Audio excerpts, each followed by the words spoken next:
Telangana Congress party నలుగురు అభ్యర్థులను ప్రకటించింది. నలుగురు అభ్యర్థులను మూడో జాబితాలో ప్రకటించింది. అటు నిజామాబాద్కు జీవన్ రెడ్డి, భువనగిరికి చామల కిరణ్ కుమార్ రెడ్డి, ఆ తర్వాత మెదక్కు నీలం మధు, ఆ తర్వాత సుగుణ అనేటువంటి మహిళను ఆదిలాబాద్ ఎస్టీ స్థానానికి ప్రకటించడం జరిగింది. దాదాపుగా మహిళా కోట ఇంకా భర్తీ అయిందా మరి? ఇద్దరికైతే ఒకటి పట్నం సునీత మహేందర్ రెడ్డికి ఒకటి, ఆ తర్వాత సుగుణ గారికి ఒకటి, రెండు దాదాపుగా భర్తీ అయిపోయినట్టుగా తెలుస్తా ఉంది. ఇక ఇదిట్లో ఉంటే మరో నలుగురు జాబితా రావాల్సినటువంటి అవసరం ఉంది.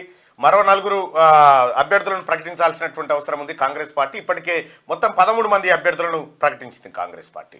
సో 13 మందిలో దాదాపుగా ఇటు వంశీచంద్ర రెడ్డి మొదటి పేరు మహబూబ్ నగర్ నుంచి, ఇక చేవెల నుంచి రంజిత్ రెడ్డి, ఆ తర్వాత పట్నం సునీత మహేందర్ రెడ్డి ఇక్కడ మల్కాజ్గిరి నుంచి ప్రకటించడం జరిగింది. ఇక నల్గొండ నుంచి రఘువీర్ రెడ్డి, ఆ తర్వాత భువనగిరి నుంచి చామల కిరణ్ కుమార్ రెడ్డి, ఆ తర్వాత నిజామాబాద్ నుంచి జీవన్ రెడ్డి.